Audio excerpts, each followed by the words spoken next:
Hello my dear all little physicist, I hope যে তোমরা প্রত্যেকেই সপরিবারে সুস্থ স্বাভাবিক সুরক্ষিত অবস্থায় আছো। তো আরও একটা নতুন ইন্টারেস্টিং ক্লাসের সাথে আমি আবারও হাজির হয়েছি আই অফ ফিজিক্সে। আর আজ ইলেকট্রোস্ট্যাটিক্সের 10th ক্লাস। প্রিভিয়াস ক্লাসে আমরা শিখেছিলাম যখন কোনো linear shaped body continuously charge distributed অবস্থায় থাকে তার আশেপাশে যে ইলেকট্রিক ফিল্ড ক্রিয়েট হয় সেই ফিল্ডের কোনো একটা পয়েন্টের ইলেকট্রিক ফিল্ড ইন্টেন্সিটি ফাইন্ড করতে, যেখানে আমরা এই লিনিয়ার শেপড বডিটাকে কেবলমাত্র একটা স্ট্রেট লাইন হিসেবেই অ্যাজিউম করেছিলাম এবং তারপর ইলেকট্রিক ফিল্ড ইন্টেন্সিটি ফাইন্ড করতে শিখেছিলাম। যদিও আগের ক্লাসে আমি ফোর্স পর্যন্ত রেখে দিয়েছিলাম, অর্থাৎ ওখানে যখন কিউ নট পরিমাণ আধান রাখা হয় ওই ফিল্ডের কোনো একটা পয়েন্টে, সেই পয়েন্টে কী পরিমাণ ফোর্স অ্যাক্ট করছে সেই পর্যন্ত বার করেছিলাম। তো ওখানে কিছুই না, যখন ওই ফোর্সটাকে কিউ নট দিয়ে ডিভাইড করে দেবো আমরা ফিল্ড ইন্টেন্সিটিটা পেয়ে যাব। সো ফিল্ড ইন্টেন্সিটি পাওয়ার জন্য শুধুমাত্র কিউ নট দিয়ে ডিভাইড করতে হবে, যেখানে আগের ক্লাস যারা করেছো তারা বুঝতে পারছো আমি কি বলছি। তো শুধু ওখানে কিউ নট দিয়ে ডিভাইড করে দেবে, তো কিউ নট টার্মসটা খালি উঠে যাবে, বাকি যা পড়ে থাকবে সেটাই হচ্ছে ইলেকট্রিক ফিল্ড ইন্টেন্সিটি। ওকে, তো আজকের আমরা লিনিয়ার শেপড বডি তো নেব, বাট যার স্ট্রাকচারটা একটু ডিফারেন্ট হবে, সার্কেল, সেমি সার্কেল অথবা আর্ক।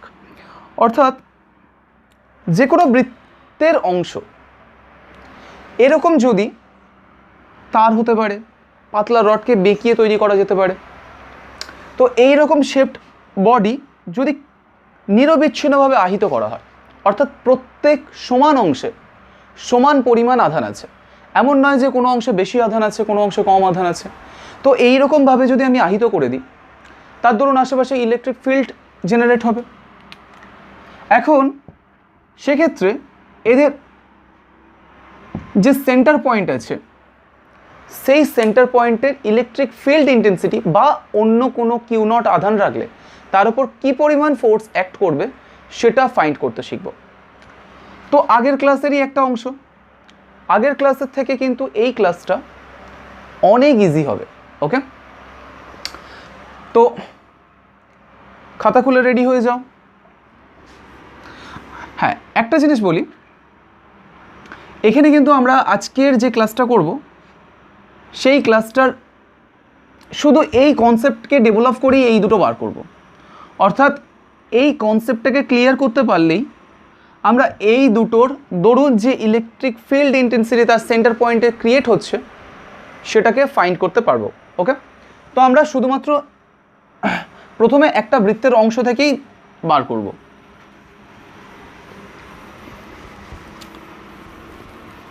তো আমরা সুন্দর করে ড্রয়িং করি।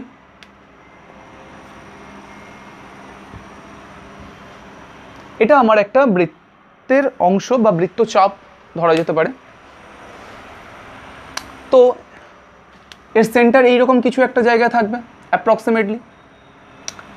এখন যখনই এরকম ধরনের কোনো বৃত্তচাপের দরুন তার সেন্টার পয়েন্টে ইলেকট্রিক ফিল্ড ইন্টেন্সিটি বা দ্বিতীয় কোনো আধান রাখলে তার উপর কী পরিমাণ ফোর্স অ্যাক্ট করছে জানতে চাইবে, তখন তুমি এটাকে কনভিনিয়েন্ট ওয়েতে ব্যবহার করতে পারো। এমন নয়, কিছু কিছু বইতে এইরকমভাবে দিয়ে দিতে পারে, নো প্রবলেম, এইরকমভাবে দিয়ে দিতে পারে, দিয়ে এইরকম একটা ডিস্টেন্সে বার করতে পারে। এখন এর কনভিনিয়েন্ট ওয়েটা কি, আমরা এটাকে ওপর বরাবর ড্রয়িং করেছি, তোমাকে ওপর বরাবর ড্রয়িং করতে হবে না, কনসেপ্টটাকে বুঝতে হবে। ক্লিয়ার? ওকে, তো সেক্ষেত্রে আমরা একটা বাইসেক্টর ড্র করব, অর্থাৎ এই বৃত্তাংশটাকে অর্ধেক বরাবর কেটে দেব।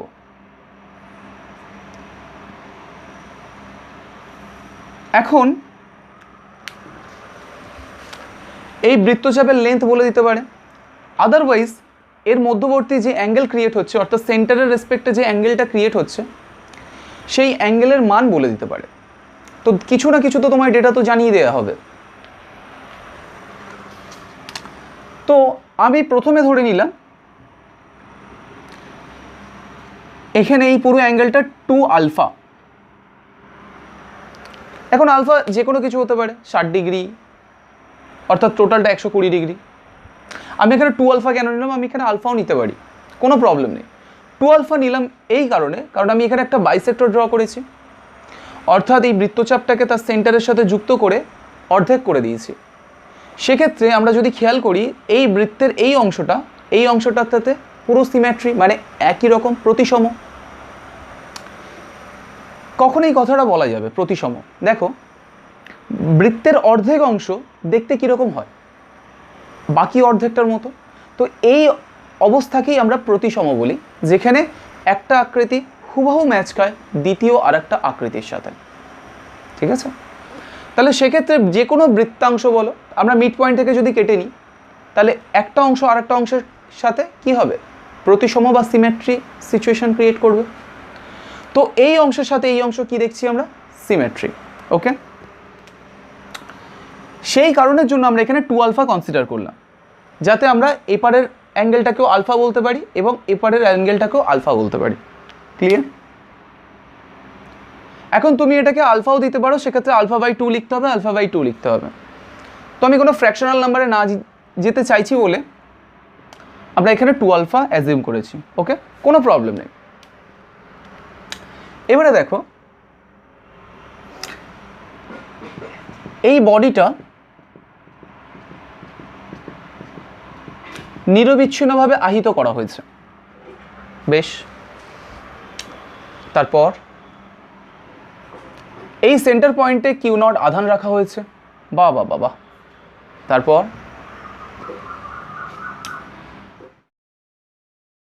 জানি এই বডির দরুন কি পরিমাণ ইলেকট্রিক ফিল্ড ইন্টেন্সিটি আছে এই Q0 এর ওপর, বা এই পয়েন্টে, বা Q0 এর ওপর কি পরিমাণ ফোর্স অ্যাক্ট করছে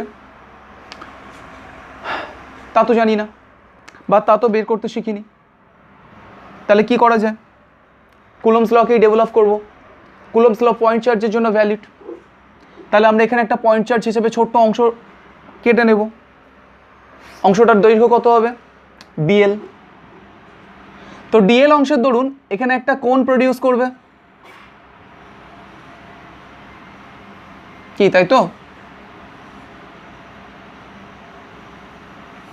আরে হ্যাঁ কি না বল, বল বল, কোনো ব্যাপার না, আমি শুনতে পাচ্ছি।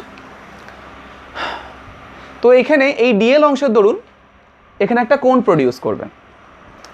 এখন আলফা তো আমার একটা ফিক্সড অ্যাঙ্গেল, যেহেতু আমি বলে দিয়েছি এপারের অ্যাঙ্গেল এপারের অ্যাঙ্গেল, অর্থাৎ 2 আলফা যে মানটা আমি রেখেছি সেটা তো ফিক্সড।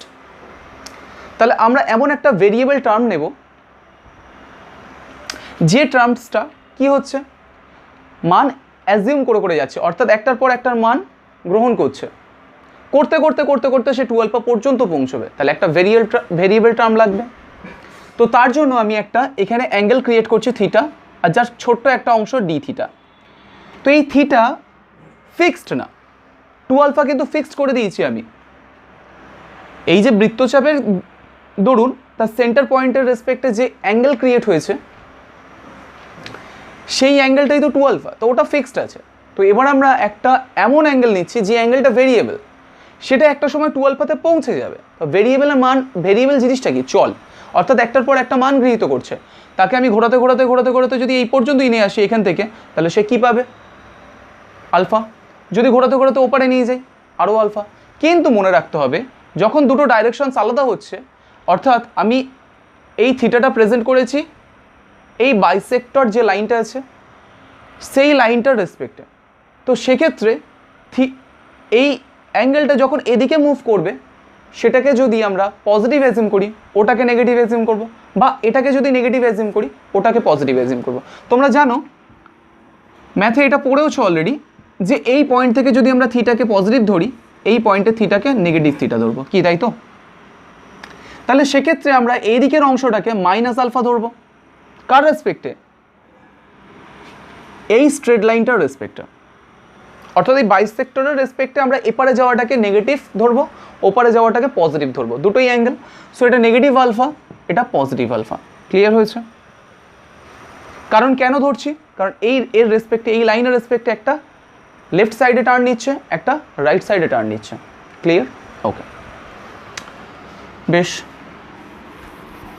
এখন এই ছোট্ট ডিএল অংশতে দেখতে পাবো আমরা ডিকিউ পরিমাণ আধান আছে, আর ডিকিউ খুব ছোট, যেহেতু পুরোটাতে যা আধান আছে আছে, অংশ ছোট, তো আধানের পরিমাণও কি হবে ছোট, তো ডিকিউ পরিমাণ আধান আছে। বাবা, তাহলে আমরা সেক্ষেত্রে আরও একটা ক্ষুদ্র বা পয়েন্ট আধান পেয়ে গেলাম। কিউ নট তো আমার পয়েন্ট চার্জ, তাহলে ডিকিউ পজিটিভ, এটাও পজিটিভ। তাহলে ডিকিউ এর দরুন এর ওপর কি কি করবে, ফোর্স একটা অ্যাক্ট করবে। সেটা কোন ডাইরেকশনস বরাবর, ডিকিউ এর দরুন ঠিক ডিকিউ এর স্ট্রেট লাইন বরাবর বাইরের দিকে। ক্লিয়ার? এখন এই সিচুয়েশনে কি কি রাশি কনস্ট্যান্ট আর কি কি রাশি ভেরিয়েবল আছে একবার আমরা জেনে নেব। সেক্ষেত্রে আমরা বলেছি যে এখানে নিরবিচ্ছিন্নভাবে আধানে আহিত করা হয়েছে এই বডিটাকে। সুতরাং এই বডিতে যা আধান আছে তার ছোট ছোট অংশেতে যদি আমরা ডিভাইড করি, প্রত্যেক ছোট অংশেতে সমান পরিমাণ আধান আছে। তাহলে এই ডিএল অংশতে ডিকিউ, পরবর্তী ডিএল অংশতে ডিকিউ, পরবর্তী ডিএল অংশতে ডিকিউ থাকবে। তাহলে সেক্ষেত্রে আমরা দেখতে পাচ্ছি ডিকিউ আধান আছে ডিএল অংশেতে, অর্থাৎ ডিএল দৈর্ঘ্যে। সেটাকে আমরা কি বলি, লিনিয়ার চার্জ ডেন্সিটি, যেটা কনস্ট্যান্ট। যেখানে ডিকিউ আধান আছে ডিএল লেন্থে, আর এখানে এই কনস্ট্যান্ট কোয়ান্টিটিকে লিনিয়ার চার্জ ডেন্সিটি, অর্থাৎ পার ইউনিট লেন্থে কী পরিমাণ চার্জ আছে। চার্জ যেহেতু সমানভাবে ডিস্ট্রিবিউটেড আছে, তাহলে প্রতি ইউনিট লেন্থে চার্জের মান কী হবে, সমান হবে। তো এখানে চার্জের মান আমরা লিখে দিয়েছি যে প্রতি ডিএল অংশ ডিকিউ পরিমাণ চার্জ। তাহলে এই কোয়ান্টিটিটা আমাদের কনস্ট্যান্ট কোয়ান্টিটি আছে, তো ল্যামডা কনস্ট্যান্ট। ক্লিয়ার? ওকে। তোমার যদি এই ভ্যালুটা দিয়ে দেওয়া থাকে এবং টোটাল আধান দিয়ে দেওয়া থাকে, তুমি আরও একটা পাবে। তো এইটার ভ্যালু যতটা বলে দেবে সেটাকে তুমি ফাইন্ড করে নেবে যে কতটা অংশ এবং তাতে কতটা পরিমাণ চার্জ আছে। সাপোজ মনে করো এইটার দৈর্ঘ্য হচ্ছে এল, আর যাতে মনে করো কিউ পরিমাণ চার্জ দেওয়া আছে, তো আমরা তখন কীভাবে লিখবো, ল্যামডা ইজ ইকুয়াল টু, দেখা যাচ্ছে তো? ওকে, তো সেক্ষেত্রে আমরা lambda is equal to q upon l লিখতে পারি। ভেরি ফাইন, বেশ। এরপরে তাহলে এই ডিকিউ এর জন্য আমরা দেখছি এখানে একটা ফোর্স জেনারেট হচ্ছে। আরও একটা কনস্ট্যান্ট টার্ম আছে, সেটা হচ্ছে দূরত্ব। যেহেতু এটা একটা বৃত্তের অংশ, তাহলে প্রত্যেকটার মধ্যবর্তী দূরত্ব কী হবে, সমান থাকবে। তো আমরা এই দূরত্বটাকে আর অ্যাজিউম করছি, ঠিক আছে, তাদের রেডিয়াসটা।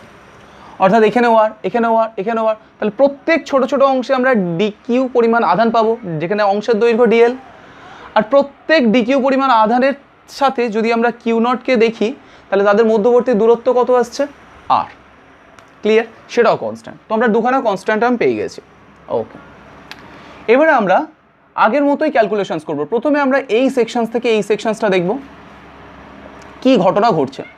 তাহলে এখানে যদি আরও একটা ডিএল কাটি, তাতে ডিকিউ পরিমাণ আধান আছে, তার জন্য এখানে একটা ফোর্স জেনারেট হবে, ডাইরেকশন সেই দিক বরাবর থাকবে, তাই না, বাইরের দিক বরাবর থাকবে। ওকে, তাহলে এই ছোট ছোট অংশের ধরুন ছোট ছোট ফোর্স ক্রিয়েট হবে, ডিএফ ডিএফ, যাদের ভ্যালু তো এক বাট ডাইরেকশন আলাদা। কেন ভ্যালু এক?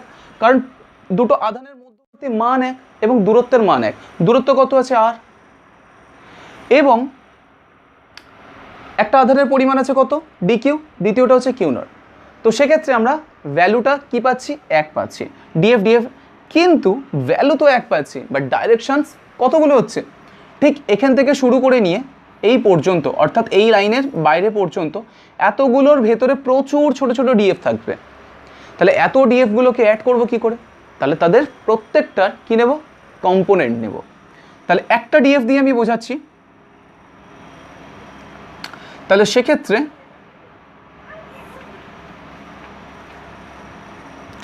ডিএফ অংশ, তাহলে ডিএফ অংশের এই দিক বরাবর একটা ফোর্স অ্যাক্ট করবে, ডিএফ। আচ্ছা, এটা যদি থিটা হয় তাহলে এটা theta, so DF cos theta, কারণ এই অ্যাঙ্গেলটার ইকুয়াল হবে এই অ্যাঙ্গেলটা বিপ্রতীপের রেসপেক্টে। বিপ্রতীপ কোণ আমরা জানি যে সমান হয়, তো সেক্ষেত্রে এই দুটো অ্যাঙ্গেল সমান। তাহলে ডিএফ কি পেলাম, কস থিটা। Very good. এরপরে এর আরও একটা কম্পোনেন্ট হবে এই দিক বরাবর, সেটা হবে ডিএফ সাইন থিটা। ওকে, তাহলে এখানে আমরা থিটা ডিস্টেন্স দূরেতে দেখেছিলাম। এবারেও যদি আমরা থিটা ডিস্টেন্স দূরে দেখি, আরও একটা ডিএল এর দরুন একটা ফোর্স জেনারেট হবে, তাহলে তার ভ্যালু কত হবে, ডিএফ কস থিটা। যেহেতু এদিকে নিচ্ছি, আমরা এবারে উল্টো সাইডে নিচ্ছি, তাহলে উল্টো সাইডে থিটার দরুনও তৈরি হবে, তাহলে তার ভ্যালু হবে ডিএফ কস থিটা, তার একটা কম্পোনেন্ট অ্যাড হবে কি, সরি ডিএফ কস থিটা না, এক্সট্রিমলি সরি, তার দরুন একটা ফোর্স থাকবে ডিএফ, আর তার একটা কম্পোনেন্ট থাকবে এই ডাইরেকশনস বরাবর ডিএফ কস থিটা, সরি আর এই ডিএফ এর আরও একটা কম্পোনেন্ট থাকবে এই দিক বরাবর, যার ভ্যালু হবে ডিএফ সাইন থিটা। তো এপারের কম্পোনেন্ট পরস্পর কিভাবে আছে, বিপরীত ডাইরেকশনসে আছে, মান কি সমান আছে, তাহলে যখন দুটো বল বিপরীত ডাইরেকশনসে ওয়ার্ক করে এবং যাদের মান সমান, তাহলে একে অপরকে কি করবে, প্রতিমিত করে দেবে, এবং নেট ফোর্স কত হবে, 0। তাহলে সেক্ষেত্রে এই ডাইরেকশনস বরাবর ফোর্স এবং এই ডাইরেকশনস বরাবর ফোর্স একে অপরকে প্রতিমিত করে দিচ্ছে।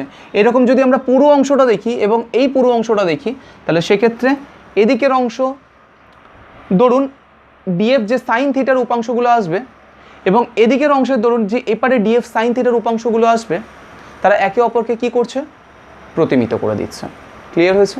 ওকে, তাহলে পড়ে থাকছে কোনটা, ডিএফ কস থিটা। তো এই ডিএফ কস থিটাকে আমরা ক্যালকুলেট করলেই পেয়ে যাব, অর্থাৎ এই ডিএফ কস থিটার যে নেট রেজাল্ট আসছে সেটাই কি হবে, এই সেন্টার পয়েন্টের ওপর রাখা কিউ নট আধানের উপর নেট ফোর্স। ডাইরেকশনস কোন দিক বরাবর, তাহলে এই যে বৃত্তচাপটা ছিল তার যে বাইসেক্টরটা, অর্থাৎ তাকে যে অর্ধেক করা হয়েছে, যেটা সেন্টারের সাথে যুক্ত করলে যে ডাইরেকশনস পাওয়া যায় সেই ডাইরেকশনস বরাবরই ওয়ার্ক করবে। তাহলে এটা তোমাদের সবসময় মাথায় রাখতে হবে, যদি কোনো বৃত্তচাপ থাকে সেই বৃত্তচাপের অর্ধেক বরাবর যে ডাইরেকশনস থাকে, সেন্টার পয়েন্টের কথা বলছি, সেই পয়েন্টের ডাইরেকশনস বরাবর বাইরের দিকে ওয়ার্ক করবে। খেয়াল রাখতে হবে, যদি এক্ষেত্রে পুরোটাই সেম চার্জ থাকে, এমন নয় যে এক অর্ধেক অংশতে পজিটিভ চার্জ এবং দ্বিতীয় অংশতে নেগেটিভ চার্জ আছে, সেক্ষেত্রে ঘটনা কিন্তু আলাদা হবে। তো আমি এখানে যেহেতু সবটাই পজিটিভ চার্জ নিয়েছি, এটা কিন্তু খেয়াল রাখতে হবে। ওকে, আচ্ছা তাহলে আমরা আচ্ছা এটাকে একটু ফ্রেশ করে ড্র করি। ওকে, কতদিন তোমাদের সাথে দেখাই হয় না। আচ্ছা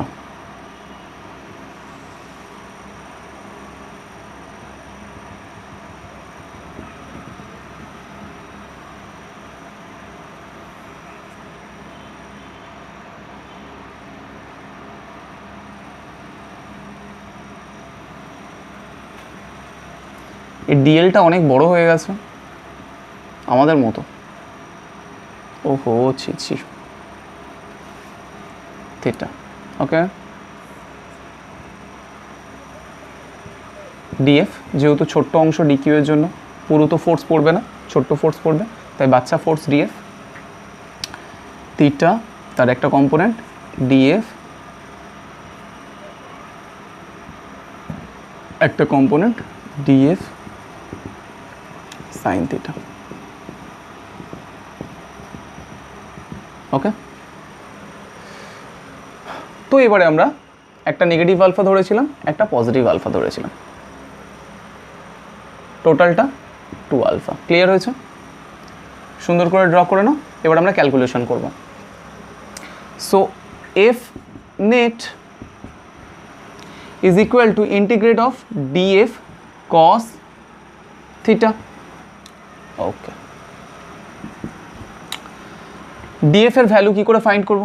so small dF is equal to, যদি এয়ার মিডিয়ামে থাকে অ্যাজিউম করছি, 1/4 pi epsilon not into d q into q not divided by distance কত ধরেছিলাম, আর, সো আর স্কোয়ার। ওকে, ডিকিউকে কীভাবে লেখা যেতে পারে? Dq is equal to lambda TL. Very good. So এবার ইন্টিগ্রেট করে নেব।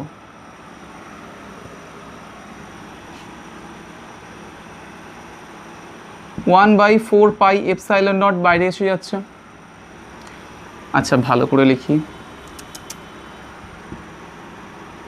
Q not constant, 4 pi epsilon not. দেখো এখানে আর কিন্তু কনস্ট্যান্ট, সো আর স্কোয়ার বেরিয়ে আসছে, আর স্কোয়ার। ওকে,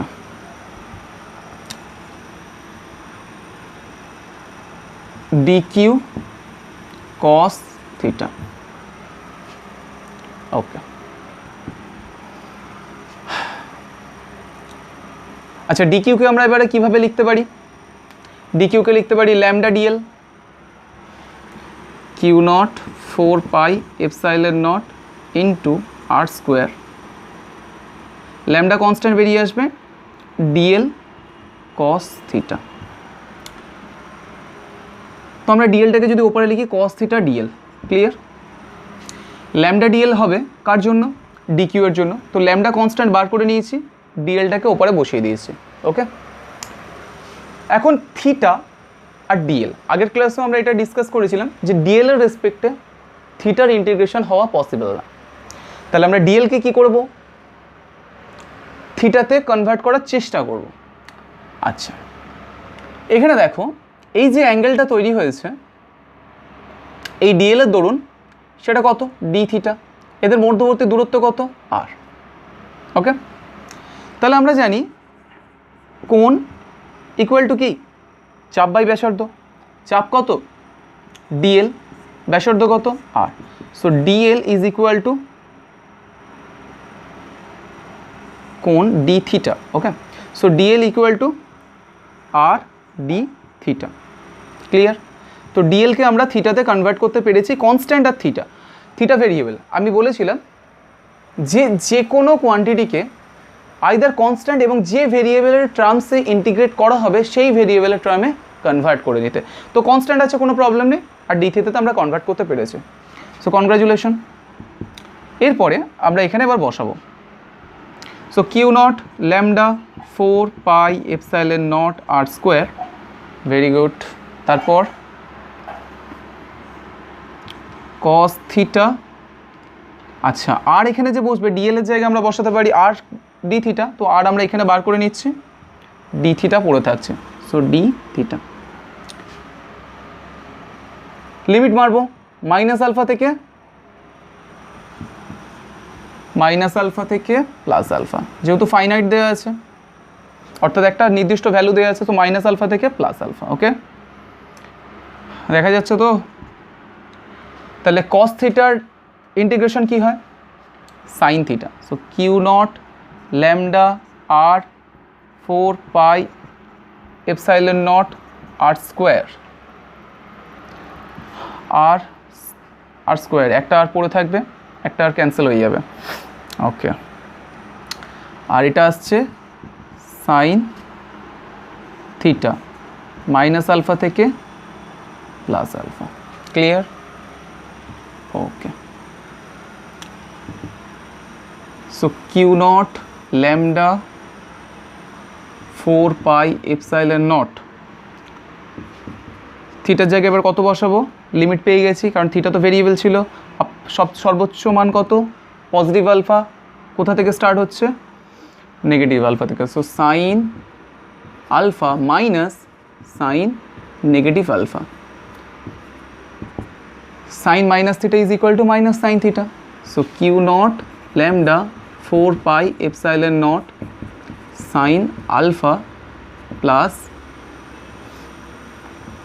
সাইন আলফা, যেহেতু নেগেটিভ বেরিয়ে আসছে সো 2 বেরিয়ে আসবে। Q not lambda 4 pi epsilon naught, যেহেতু sine alpha plus sine alpha, 2 sine alpha, 2টাকে বার করে নিয়েছি, সাইন আলফা, ক্লিয়ার হয়েছে? এখানে আলফা কিন্তু টোটাল মধ্যবর্তী অ্যাঙ্গেল না, ওদের অর্ধেক করা হয়েছিল। আমি প্রথমেই বলেছি আলফা কিন্তু অর্ধেক করা অবস্থায়। তো ক্লিয়ার হয়েছে, নোট করে নাও। এবার আমরা চেক করব বিভিন্ন জিনিস, বিভিন্ন অ্যাঙ্গেলের রেসপেক্টে কী হয়, কুইকলি নোট করো। ওকে, ঠিক আছে।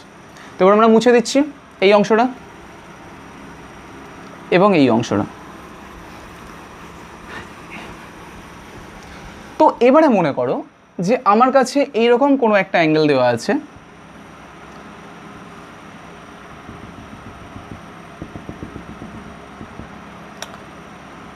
$90 টোটাল অ্যাঙ্গেল। আচ্ছা, এটা তো আমরা পেলাম ফোর্স। একটা মিনিট, একটা জিনিস বলতে ভুলে গেছে, এর যদি ইন্টেন্সিটি ফাইন্ড করতে বলা হয়, আগের বারেও আমি এইটাই করেছিলাম যে ফোর্স পর্যন্ত রেখে দিয়েছিলাম, কারণ আমরা জানি, মানে আমরা না, আমি জানি যে তোমরা খুব স্মার্ট আছো, তো সেক্ষেত্রে ইন্টেন্সিটিটা ক্যালকুলেট করে নেবে।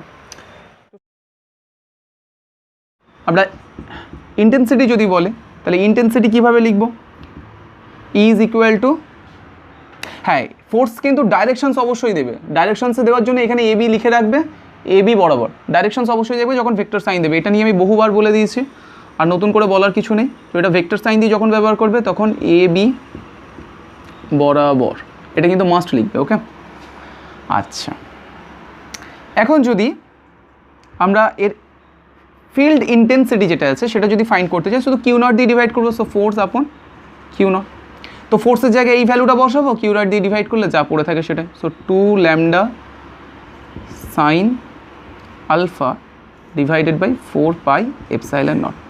এখন যদি তোমাকে ল্যামডার ভ্যালু না দিয়ে দেওয়া থাকে তাহলে কিছু না কিছু ভ্যালু দেওয়া থাকবে, সেখান থেকে আমরা ল্যামডা বার করে নেবো। একটু আগে বললাম টোটাল লেন্থটা নিয়ে নেবে আর ডিভাইড করবে কি দিয়ে, টোটাল যে পরিমাণ চার্জ আছে সেটা নিয়ে নেবে আর ডিভাইড করবে টোটাল যে লেন্থ আছে সেটা দিয়ে, তাহলে আমরা পেয়ে যাবো আলফার ভ্যালু। ওকে, বেশ, তাহলে এবার আমরা 90 ডিগ্রি ক্যালকুলেশনস করবো। 90 ডিগ্রিতে যদি আমরা কিউ নট পরিমাণ আধান রাখি তাহলে তার উপর কী পরিমাণ ফোর্স অ্যাক্ট করছে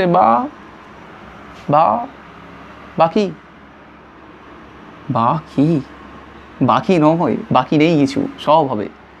ওকে, তো এবার ক্যালকুলেশনস কী করা যায়। 90 ডিগ্রি নিলেই আমরা এখানে কী করবো, মিড পয়েন্ট থেকে কেটে নেব, বুঝে নেবো যে এ পার থেকেই ফোর্স আছে, যদি এটা কিন্তু সেম চার্জটে আহিত করা থাকে। ওকে, তাহলে এখান দিয়ে ফোর্স অ্যাক্ট করবে, ফোর্সের ভ্যালু কী করে ক্যালকুলেট করবো। সো এপারটাকে ধরে নেব -45 ডিগ্রি আর এপারটাকে +45 ডিগ্রি। কার রেসপেক্টে নিচ্ছি, এপারে -45 থেকে +45 ডিগ্রি, তাহলে -45 থেকে মাঝখানে আসছে 0, তার মানে 45 ডিগ্রি, আবার +45 ডিগ্রি। সো টোটালটা 90 ডিগ্রি আমরা পেয়ে গেছি। তো এবার আমরা ক্যালকুলেট করবো। তো আমরা আলফার ভ্যালু কত পেলাম, আলফা ইজ ইকুয়াল টু এখানে 45 ডিগ্রি লিখতে পারি, যেহেতু আমরা এই অংশটাকে আলফা ধরেছিলাম, তো এই অংশটাকে 45 ডিগ্রি। সো ক্যালকুলেশনস মারো, ইলেকট্রিক ফিল্ড ইন্টেন্সিটিটাই বার করি। এটারও ডাইরেকশনস কিন্তু এবি বরাবর, মনে রাখতে হবে, smart boys. Okay, so electric field ইন্টেন্সিটির ভ্যালুটা নিচ্ছি। তো ভ্যালুটা কী নেব, 2 ল্যামডা সাইন 45 ডিগ্রি আলফার value divided by 4 pi epsilon not. 45 degree আমরা পেয়ে গেছি। 45 ডিগ্রির ভ্যালু কত হয়, 2 ল্যামডা সাইন 45 ডিগ্রির ভ্যালু হয় 1/√2। ও সাইনের ভ্যালু তো মেরে দিয়েছে, তাহলে 1/√2। ও হো, এই কেউ গালি দিবি না, বুঝলে। সো √2 ক্যান্সেল হয়ে গিয়ে √2 পড়ে থাকবে, এই √2 দিয়ে 2টাকে কাটলে কত পড়ে থাকবে, √2 lambda by 4 pi epsilon not. ঠিক আছে, তো কোনো জায়গায় মিস্টেক হলে নিজেরা করে নেবে। ওকে, তাহলে আমরা 90 ডিগ্রি রেসপেক্টে বার করতে শিখলাম। যদি এটা এবারে সেমি সার্কেল অর্ধবৃত্ত হয়ে থাকে তাহলে সেক্ষেত্রে আমরা কি করব, এর মিড পয়েন্ট থেকে অ্যাজিউম করব ফোর্স কোথা দিয়ে অ্যাড করবে, এই বরাবর, এদিকের ডাইরেকশনস ডিস্ট্রয় হয়ে যাবে। একটু আগে আমরা এই নিয়ে অনেক আলোচনা করেছি। তাহলে সেক্ষেত্রে এপারের অংশ কত হচ্ছে, 90 ডিগ্রি, এপারের অংশ 90 degree. So -90 degree to +90 degree, clear হয়েছে। তাহলে -90 ডিগ্রি, তার মানে আলফার ভ্যালু কত হচ্ছে এখানে, 90 ডিগ্রি। সো আলফার জায়গায় আমরা 90 ডিগ্রি বসালে কি পাবো, কত, 2 lambda sine 90 degree divided by 4 pi epsilon not. 90 degree value 1।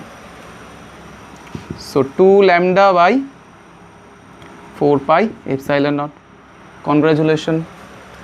Next, যদি একটা সার্কেল হয়ে থাকে, তবা সার্কেল হয়ে থাকলে, এটা চোখের মতো হয়ে গেছে না, ভালো চোখ, যাই হোক। তো সার্কেল, তো সেক্ষেত্রে আমরা কি করতে পারি বলো তো আরশি, তুমি মুখটি দেখে, যদিও সার্কেল আমি আঁকিনি। আচ্ছা, ওকে। তো সেক্ষেত্রে সার্কেলের কন্ডিশনসে কী নেবে, একটা পয়েন্ট থেকে স্টার্ট হচ্ছে,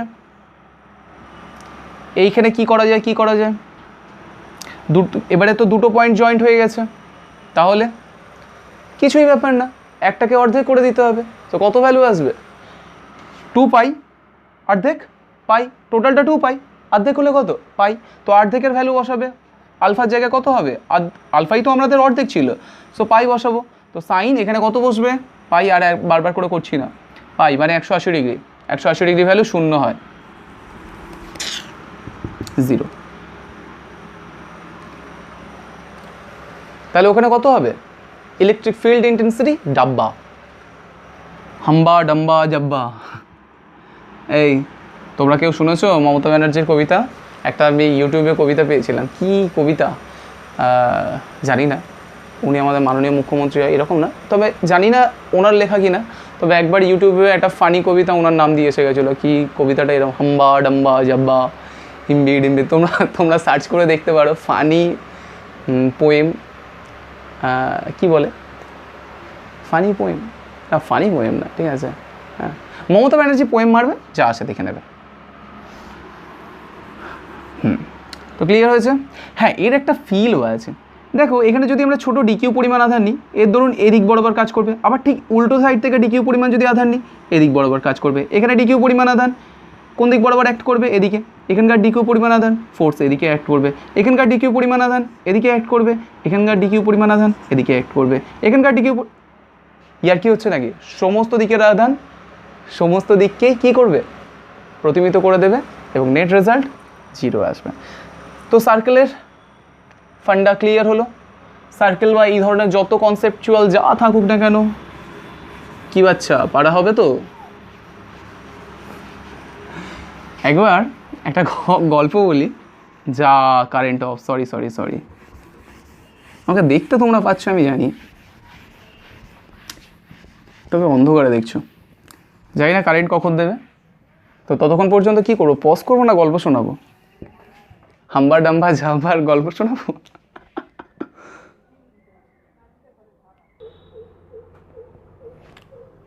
তো যাই হোক, একটু জানলা টাল্লা খুলে যেটুকু আলো আসছে সেটুকুতেই কাজ সারি, কারণ এই কতক্ষণ পরে কারেন্ট দেবে জানি না, আর এই ক্লাসটা বন্ধ করে দিলে এর মুডটাই নষ্ট হয়ে যাবে।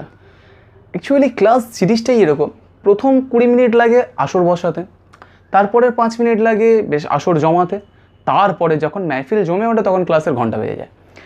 তো আমি আজকে তা করতে চাই না, সবে ক্লাসটা জমেছে, 2 থেকে 3 দিন ধরে ক্লাস করতেই পারছিলাম না, ভালো করে অ্যাটেন্ডই করতে পারছিলাম না, আজকে ক্লাস জমেছে। চলো, মাহফিল জমে উঠেছে। আর যদি কোনো গার্জেন দেখে থাকে ভিডিওটা, তাহলে শুনো গার্জেন জি আবার যেতে ছোড়ো, এসে গেছে, তহা। ওকে, তাহলে আমরা আবার ফিরে যাই। তো সেক্ষেত্রে এবারে আমরা দেখব এইরকম যদি একটা সার্কেল এরকম থেকে থাকে, সার্কেলটা স্লাইটলি এরকম অবস্থায় আছে, এরকম না, এরকম, তাহলে এই সার্কেলের থ্রুতে এটা কি হবে? সার্কেলের সেন্টার থেকে যাওয়া এক্সিস, এই এক্সিসের ওপর কোনো পয়েন্টে যদি ইলেকট্রিক ফিল্ড ইন্টেন্সিটি বা কিউ নট পরিমাণ আধান থাকলে তার উপর চার্জ ফাইন্ড করতে বলে, যেখানে সার্কেলটা সব জায়গায় কি আছে? চার্জড অবস্থায় আছে। ওকে, তাহলে সেক্ষেত্রে এই ডিস্টেন্সটা মনে করা যেতে পারে ওয়াই হোক, ওয়াই এক্সিস বরাবর নিয়েছি। তো এই ওয়াই ডিস্টেন্স দূরে যদি একটা পয়েন্ট নিই পি, ওই পয়েন্টের ইলেকট্রিক ফিল্ড ইন্টেন্সিটি যদি ফাইন্ড করতে বলা হয়, তাহলে কি করে ফাইন্ড করব? ওকে, তো তার দরুন আমি এখানে একটা কি করতে হবে, সেই একই রকম কনসেপ্ট, কিন্তু এখানে দেখো এই ডিস্টেন্সটা কি আছে? ওয়াই নিয়েছি। এখন যেখানে চার্জ আছে আমরা একটা ছোট্ট অংশ কাটবো, ডিএল, কি তাই তো? এই ডিএল অংশের দরুন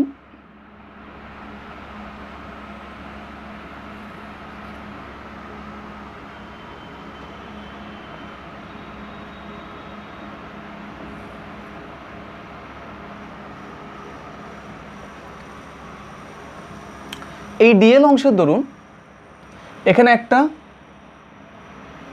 ফোর্স অ্যাক্ট করবে, ছোট্ট ফোর্স ডিএফ, যেহেতু ডিএল অংশতে ডিকিউ পরিমাণ আধান আছে, তাই তো? তাহলে ডিএল অংশ একটা ছোট্ট অংশ যেখানে আছে ডিকিউ পরিমাণ আধান, যেটাকে পয়েন্ট চার্জ হিসেবে অ্যাজিউম করতে পারি। এই পয়েন্টে আছে কিউ নট পরিমাণ আধান, তাহলে তার উপর একটা ফোর্স অ্যাক্ট করবে, লাস্টে ফোর্সটাকে কিউ নট দিয়ে ডিভাইড করে আমরা ইন্টেন্সিটি ফাইন্ড করে নেব, কোনো ব্যাপার না। তো সেক্ষেত্রে আমরা এখানে কিউ নট একটা ফোর্স নিয়েছি, তাহলে এখানে আরও একটা ডিএল, সেখানে আরও ডিকিউ পরিমাণ আধান, তাহলে প্রত্যেকটা আধান কি করবে, ছোটোবেলা তীর ছুঁড়েছো এরকম টার্গেট করে করে, আম এখন ম্যাঙ্গো সিজন, হা ওরকম টিপ করে করে মারতে হবে, এদিক থেকে মারছে সোজা চলে যাচ্ছে, ওদিক থেকে মারছে সোজা চলে যাচ্ছে, এদিক থেকে মারছে, ঠিক এই রকম স্ট্রাকচার। ওকে, তাহলে সেক্ষেত্রে এখান থেকে যদি আমরা নিই, ওহো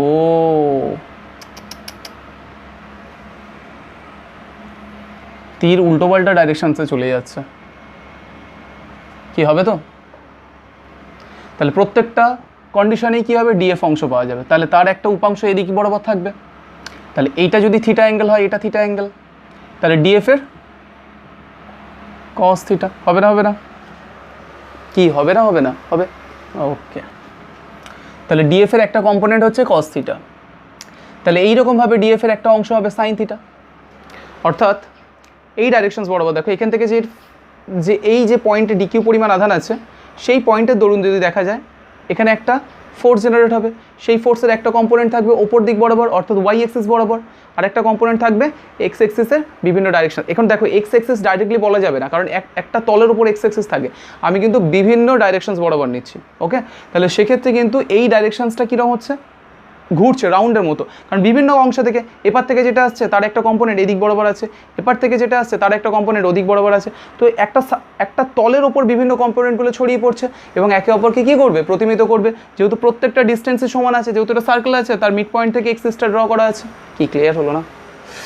এটা সার্কেল আছে, সার্কেলের সেন্টার পয়েন্ট, এটা তো সার্কেল, এটা তার সেন্টার পয়েন্ট, তাহলে এই সেন্টার পয়েন্টের থ্রুতে তো এক্সিসটা আছে, তাহলে এই পয়েন্টটা থেকে এই যে ডিস্টেন্স, এই পয়েন্টটা থেকে এই ডিস্টেন্স সমান হবে। ওফ, কেন সমান হবে? এখানে যদি আর সমান হয়ে থাকে, এক্স যদি সমান হয়ে থাকে, তাদের কি এটা অতিভুজ, অতিভুজ তো সমান হতেই হবে, কি তাই তো? তাহলে সেক্ষেত্রে আমরা এখানে একটা ডিস্টেন্স ধরে নিচ্ছি এক্স, তাহলে প্রত্যেকটা এক্স ডিস্টেন্স সমান থাকবে। ক্লিয়ার হয়েছে? এটা আমার রেডিয়াস আর অ্যাজিউম করে নিলাম। তাহলে প্রত্যেকটা ক্ষেত্রেই আমরা কোন কম্পোনেন্টটাকে অ্যাড করছি,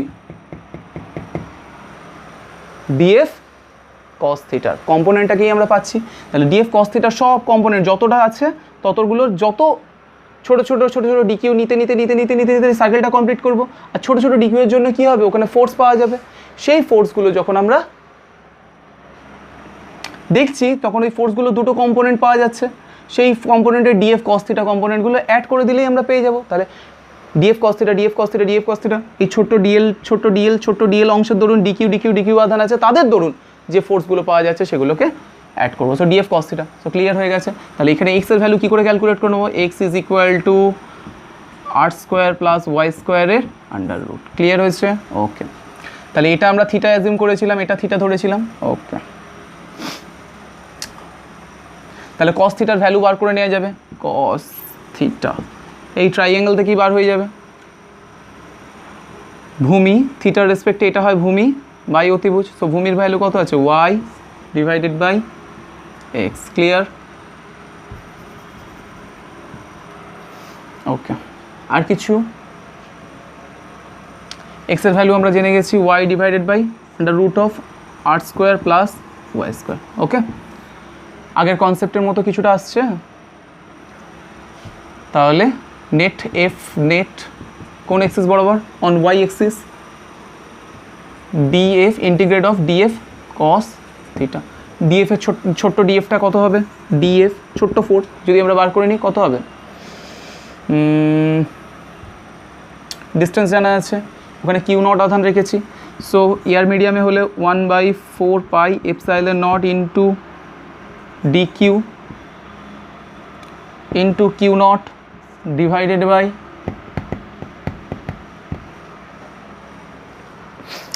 D q not divided by x square. X স্কোয়ারের ভ্যালু কত, এক্স স্কোয়ারের ভ্যালু এক্স যদি এটা হয় স্কোয়ার করলে রুটটা জাস্ট উঠে যাবে, so 1/4 pi epsilon not into d q not divided by r square plus y square. Okay, bracket. বেশ, এর ভেতরে কনস্ট্যান্ট টার্ম কী কী আছে, এক্স তো কনস্ট্যান্ট টার্ম পেয়ে গেছি, আরও constant term, YO constant term. এর ভেতরে কনস্ট্যান্ট টার্ম হিসেবে যদি দিই তাহলে সেটা আর একটা পাবো, lambda. Lambda is equal to d q upon dl. Linear mass density linear charge density dq is equal to lambda dl। Okay, clear হয়েছে? সো dq কে dl এতে কনভার্ট করে দেবো, ব্যাস কাজ শেষ।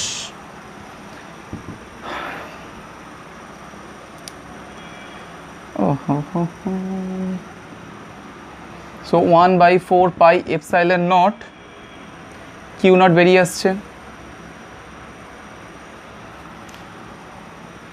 আর square plus y square constant বেরিয়ে আসছে,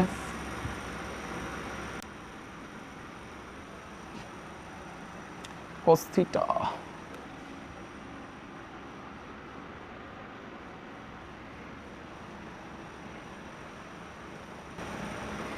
cos theta can be written as cos theta কে কিভাবে লেখা যায় y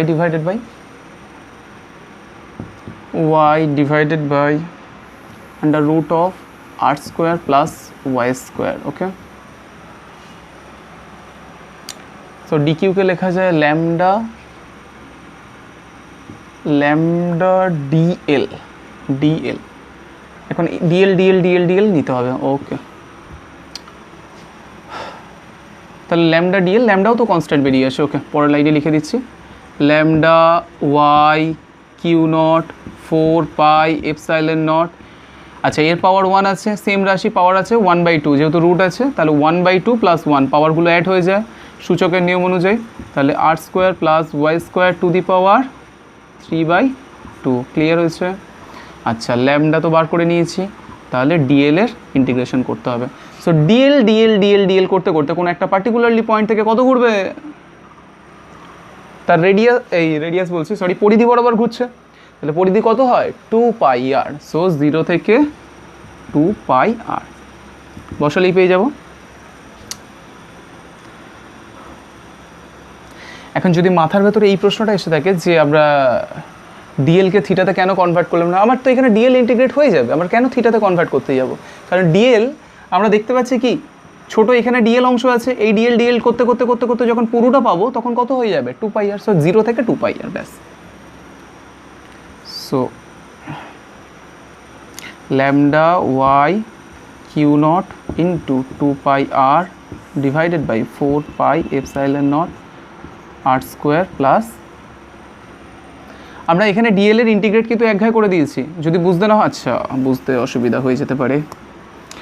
so lambda y q not 4 pi epsilon not r square plus y square, তাহলে ডিএল এর ইন্টিগ্রেশন কী হবে এলকে আমরা লিখবো 0 থেকে 2πr। সো সেখানে একবার 2πr বসাবো বিয়োগ 0 বসাবো, তো সেক্ষেত্রে শুধু 2πrটা রিমেন পড়ে থাকবে। তো lambda y q not into 2πr divided by 4 pi epsilon not r square plus y square.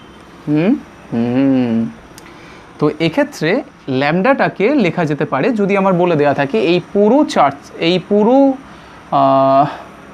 সার্কেলটাতে Q পরিমাণ আধান আছে, তাহলে কিউ পরিমাণ আধান আছে কতটা দৈর্ঘ্যে 2πr দৈর্ঘ্যে, তাহলে ইউনিট পরিমাণ আধান আছে q/2πr। সো এটাকে আমরা লেখা যেতে পারে মানে ইউনিট লেন্থে আধানের পরিমাণ, লিনিয়ার চার্জ ডেন্সিটির ভ্যালু আসে এটা। তো এই ল্যামডাকে কিউ ডিভাইডেড বাই 2πr দিয়ে ডিভাইড করা যায়, যদি এটা দিয়ে দেওয়া থাকে তাহলে কিউ ডিভাইডেড বাই 2πr যদি দিয়ে দেওয়া থাকে, তো সেক্ষেত্রে কিউ এখানে লিখবে divided by 2πr। So y into q not 2πr into q upon 2πr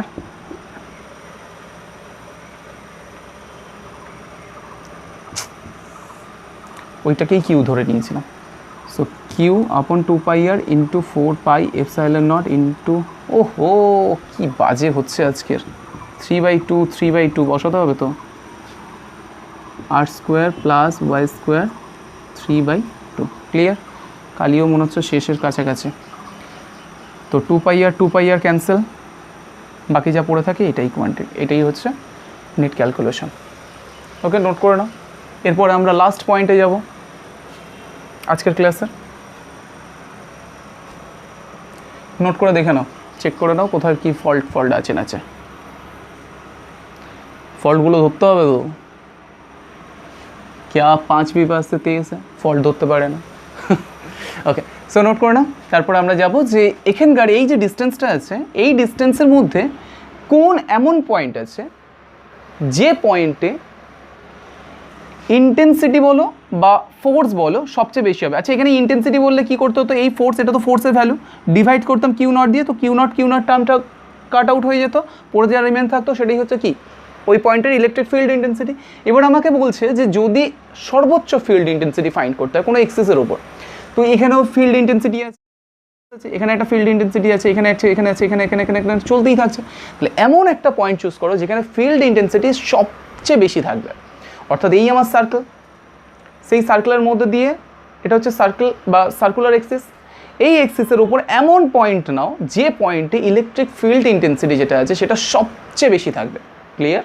তাহলে সেই পয়েন্টটাকে আমাকে ক্যালকুলেট করতে হবে। ওকে ওকে ওকে, মুছে দিই।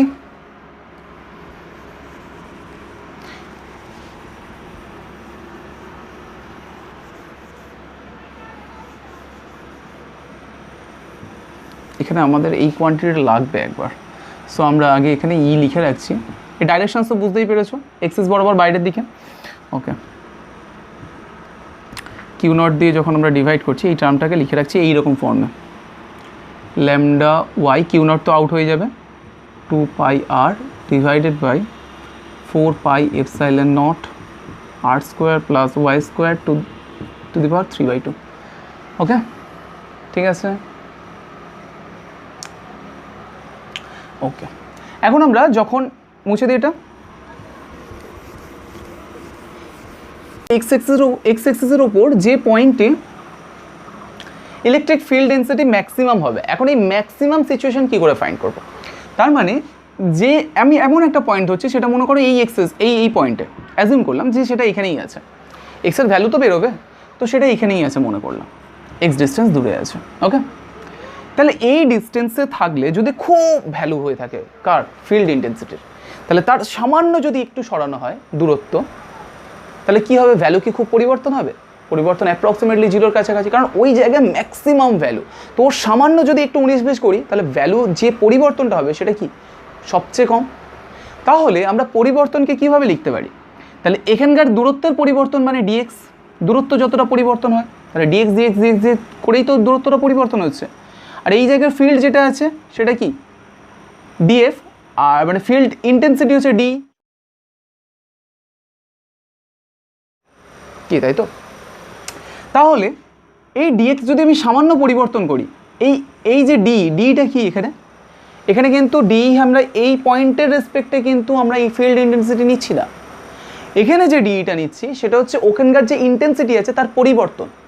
তাহলে এখানে ডিটা কি ইলেকট্রিক ফিল্ড ইন্টেন্সিটির পরিবর্তন, যা আছে তা তো আছেই। এই পরিবর্তন কতটা হচ্ছে, এক্সের পরিবর্তনে ওর পরিবর্তন কতটা হচ্ছে, মানে এক্সের এই যে ডিস্টেন্স আছে এই ডিস্টেন্স যখন আমরা পরিবর্তিত করছি, একটু একটু করে পরিবর্তন করে দেখছি, তখন দেখব যে এই ডির কী পরিমাণ পরিবর্তন হচ্ছে, অর্থাৎ ফিল্ড ইন্টেন্সিটি যেটা আছে ইর কী পরিমাণ পরিবর্তন হচ্ছে। তো আমরা ধরলাম যে ডিএক্সের ধরুন ডিএক্স ডিস্টেন্সের ধরুন ফিল্ড ইন্টেন্সিটির পরিবর্তন হচ্ছে ডি, হতে পারে তো ছোট্ট পরিবর্তন, এই পরিবর্তন। তাহলে এই পরিবর্তন যদি আমরা ডিএক্সের একটুখানি, অর্থাৎ যে পয়েন্টে ম্যাক্সিমাম আছে তার থেকে একটু সরালাম, দেখলাম যে এই পরিবর্তন নেগলেজেবল, অর্থাৎ কি এটার পরিবর্তন প্রায় অ্যাপ্রক্সিমেটলি শূন্যের কাছাকাছি। কেন শূন্যের কাছাকাছি? কারণ আমি একটু আগে বললাম ওখানে এত ম্যাক্সিমাম ভ্যালু আছে যে ওর সামান্য পরিবর্তনে যে ভ্যালুর রিডাকশন হচ্ছে অর্থাৎ কমে যাচ্ছে, সেটা কি বলা যেতে পারে, এটা ডিক্রিজিং হচ্ছে, সেটা মান প্রায় অ্যাপ্রক্সিমেটলি জিরোর কাছাকাছি, অর্থাৎ সামান্য পরিবর্তন হয়েছে, সামান্য পরিবর্তন হয়, সেটাই তো আমরা বলবো ম্যাক্সিমাম। তাহলে ডির পরিবর্তন ছোট্ট ডিএক্সের জন্য কত হতে হবে? 0, কারণ ডি টার্মসটার পরিবর্তনই হচ্ছে না অ্যাপ্রক্সিমেটলি। ডি মানে কি E1 E2, অর্থাৎ E1 থেকেই তো E2তে যাচ্ছে, তাহলে অন্তিম বিয়োগ প্রাথমিক ভ্যালু কত, প্রায় অ্যাপ্রক্সিমেটলি জিরোর কাছাকাছি, যেখানে ডি কিন্তু খুব স্মল। ওকে, তাহলে সেক্ষেত্রে আমরা দেখতে পাচ্ছি এই টার্মসটা কী হতে হবে, 0 হতে হবে। ক্লিয়ার হয়েছে? Very good. তাহলে আমরা এবারে মুছে দিই। ওকে, তাহলে আমরা ই তো পেয়ে গেছিলাম, এবার এটাকে ডিফারেন্সিয়েট করতে হবে। ও সরি, আমরা এখানে এক্স বলছি, এখানে আমরা এই এক্সেসটা ওয়াই নিয়েছিলাম, তো তো ওয়াইয়ের রেসপেক্টে ধরবো, যদি এক্স থাকে এক্সের রেসপেক্টে ধরবো, আমরা এখানে ওয়াই নিয়েছিলাম তাই এটা ওয়াইয়ের রেসপেক্টে ধরতে হবে। সো ডি ওয়াইয়ের পরিবর্তন, আমি যা যা বলেছি সব একই, শুধু ডি ওয়াইয়ের পরিবর্তন, কারণ আমরা এক্স এক্সিসে নিচ্ছি না, এটা ওয়াই এক্সিস ছিল, তাহলে সামান্য ওয়াই এক্সিসের পরিবর্তনে এই পরিবর্তন কত হচ্ছে, তো ওটা আমরা এক্স এক্সিস দিই। আচ্ছা কী হচ্ছে ঘোড়ার ডিম, ডি ওয়াই, ওকে 0। এখন এর ইন্টিগ্রেশন না ডেরিভেটিভ কী করে করবে বলো।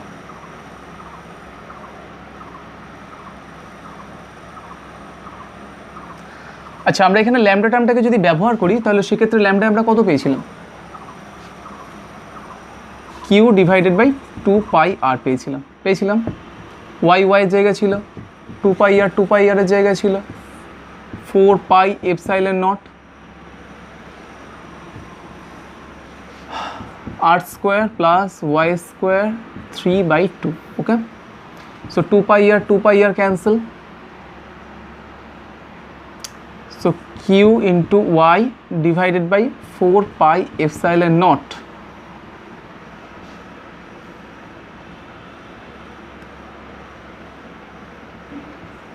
r² plus y² to the power 3/2। তাহলে সেক্ষেত্রে এই টার্মসটা কনস্ট্যান্ট আছে, এই টার্মসটা কনস্ট্যান্ট আছে, কনস্ট্যান্ট বেরিয়ে যাবে।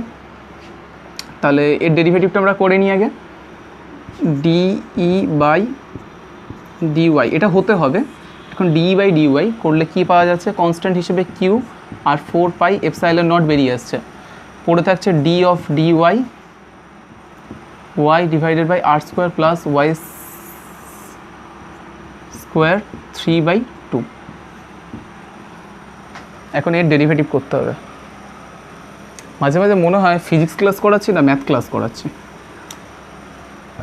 ওকে এটা মুছে দিই।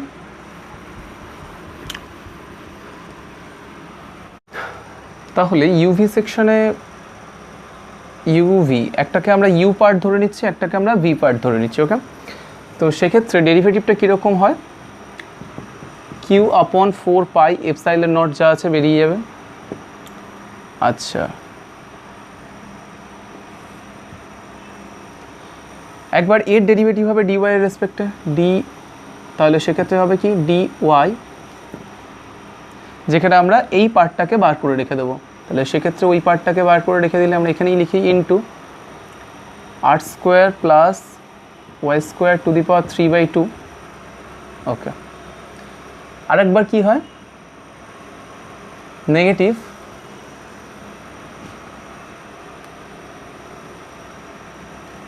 তখন এটাকে ডেরিভেটিভ করতে হবে এটাকে কনস্ট্যান্ট রেখে, তো ওয়াই কনস্ট্যান্ট বেরিয়ে যাবে, d of d y r² plus y²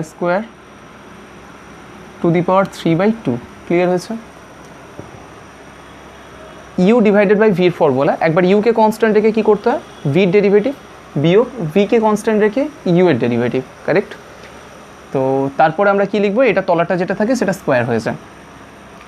তো তলারটার ক্ষেত্রে কত আছে, r² plus y² to the power 3/2 into 2, তো 2 ক্যান্সেল হয়ে যাবে, তো এটা যা আছে এই পড়ে থাকছে, ওকে। সো এটাই হচ্ছে d by d y. So q আপন 4πε0 যা আছে থাকবে, তো এটার ডেরিভেটিভ করলে 1 আসে, r² plus y² 3/2 minus Y যেরকম আছে থাকবে। আচ্ছা এখন এর ডেরিভেটিভ করতে গেলে পাওয়ার আগে গিয়ে বসে, তো 3/2 বেরিয়ে আসবে, এবং পাওয়ার থেকে কি হয় 1 কমে যায়, তাহলে 1 কমে গেলে r² প্লাস y² 1 কমে গেলে কত হবে, 3/2 মাইনাস 1, সো 2 মানে 1, সো 1/2 আসছে। এরপরে কি করব, এখানে যে y² আছে সেটার ডেরিভেটিভ করতে হয়, so d of d y y², so ওখানে 2y বেরিয়ে আসবে। তো এটাকে আমরা মুছে দিচ্ছি, তলায় আছে r² plus y² to the পাওয়ার 3। এখন আমরা জানি ম্যাক্সিমামের ক্ষেত্রে এর ভ্যালু কত আসবে, 0 সমান আসবে, তো এটাকে আমরা 0 বসিয়ে দিচ্ছি। সো কিউ বাই 4πε0 ইন্টু 1 বেরো। হ্যাঁ,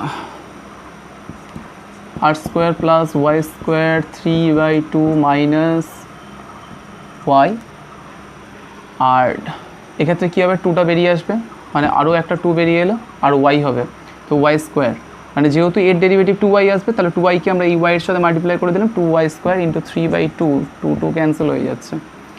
ওকে, তো এখানে পড়ে যাচ্ছে আর স্কোয়ার প্লাস ওয়াই স্কোয়ার 1/2। তো এটার ক্যালকুলেশন কিভাবে করব? ও, এটা তো দেওয়াই আছে, আর স্কোয়ার প্লাস ওয়াই স্কোয়ার। তাহলে এবারে বাকি সব টার্মস এদিকে নিয়ে গেলে 0 হয়ে যাচ্ছে, পড়ে থাকছে শুধুমাত্র r square plus y square to the power 3/2 minus 3y square r square plus y square 1/2। তো এটাকে ওপারে নিয়ে যাবে, তাহলে ইকুয়াল সাইনের এপার ওপার করলে কি হচ্ছে, এপারে থাকবে এ আর থাকবে ওপারে, মানে কী সব গান আছে একটা, এপারে থাকবে, যাই হোক, যে পারে থাকে থাকুক, আমি এখন অঙ্ক করি। 3/2, so 3y square r square plus 1/2। তো এই 1/2টাকে এটা থেকে যদি আমরা বিয়োগ করে দিই, অর্থাৎ আমরা এখানে যদি 3y স্কোয়ারকে রেখে দিয়ে r square plus y square to the power 3/2, এটা ওপারে গেলে ডিভাইড হবে, ডিভাইড হলে কি হয়, সূচকের নিয়ম অনুযায়ী বিয়োগ হয়ে যেত, 1/2 বাদ দিলে কত হয়ে থাকে, তো হয়ে আসছে 3y square is equal to r square plus y square. তো এটা থেকে হাফ বাদ দিলে কত পড়ে থাকে, শুধু এটাই পড়ে থাকে, তো ওপারে নিয়ে এলে 2y square is equal to r square, y square is equal to r square by 2, so y is equal to r√2 plus or minus. So দুটো ডাইরেকশনস আমরা পেলাম। তো এক্ষেত্রে আমরা বুঝলাম যে কোনো সার্কেলের যে কেন্দ্রীয় অক্ষটি থাকে, সেই অক্ষ থেকে তার রেডিয়াসের উপর ডিপেন্ডেন্ট কত দূরত্ব, পজিটিভ r/√2 বা নেগেটিভ r/√2 ডিস্টেন্স দূরেই সর্বোচ্চ ইলেকট্রিক ফিল্ড ইন্টেন্সিটি বা ওই বিন্দুতে সবচেয়ে বেশি পরিমাণ বল অ্যাক্ট করবে, যেখানে দেখা যাচ্ছে যে এই ভ্যালুটা r এর ওপর ডিপেন্ডেবল। তাহলে সেক্ষেত্রে